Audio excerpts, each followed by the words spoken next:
Collectorate कार्यालय में पदस्थ डीपीसी के ऊपर नौकरी के नाम पर 30,000 रुपए की ठगी करने का आरोप लगाया गया है।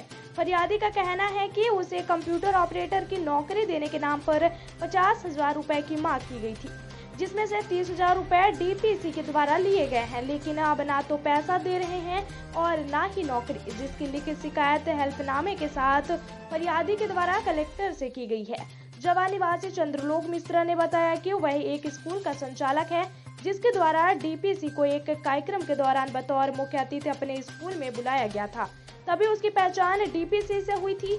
नौकरी के नाम पर 50,000 रुपए की मांग की गई, जिसमें कई बार मोबाइल फोन से भी बात हुई, जिसका ऑडियो फरियादी के द्वारा आवेदन पत्र के साथ सौंपा गया है। फरियादी ने बताया कि 30,000 रुपए दिए जा चुके हैं और नौकरी के बाद 20,000 रुपए देने की बात हुई थी, लेकिन अब ना ही नौकरी मिली है और ना ही पैसा। माननीय देवकरण उनका हमारा परिचय 10 साल पहले था पूर्व, और मैं एक छोटी सी विद्यालय चलाता हूँ प्राइवेट। तो उन्होंने मुझे ये बताया कि मैंने उनको अपने विद्यालय में चीफ गेस्ट बनवाया। जब चीफ गेस्ट बनवाया तो हमारे कार्य से प्रभावित होकर के मुझे अपने घर बुलाए, और घर बुलाने के बाद मुझे कहते हैं कि आप आउटसोर्स के एजेंसी के माध्यम से MIS पद में आप नौकरी करिए। नौकरी की ललाट रहती है, मैंने कहा ठीक है। फिर उन्होंने 1 लाख रुपए की चर्चा की। मैंने उनसे रिक्वेस्ट करते करते 50,000 हमारा उनका सौदा तय। जब 50,000 हमारा उनका सौदा तय हो गया, उन्होंने बोले कुछ दे दीजिए। तो मैंने उनको 15,000 करके 2 बार में पैसा दिया, और 30,000 रुपये शेष रह गया था। तो हमारी उनकी बात ये हुई थी कि जब अगस्त वो जिस दिन आपको आदेश मिलेगा उस दिन आप मुझे पैसा दो। बोले ठीक है। फिर अगस्त से सर आज तक मुझे एकदम कंटिन्यू घुमाते रहे।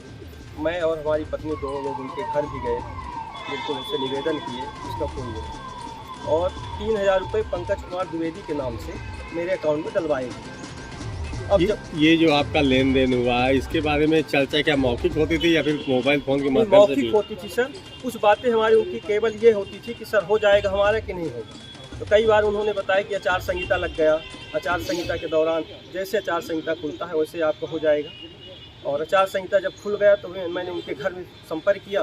फिर उन्होंने बोले कि मैंने पैसे किसी साहब को दे दिया हूँ, वो जिस दिन आ जाएगा तो आपको पैसा चाहे रिटर्न कर दूंगा, फिर वो मैंने यह कि आपका काम हो जाएगा। फिर बोले कि मैं नोट शीट भी बढ़ा दिया हूँ, और नोट शीट मुझे दिखाए भी।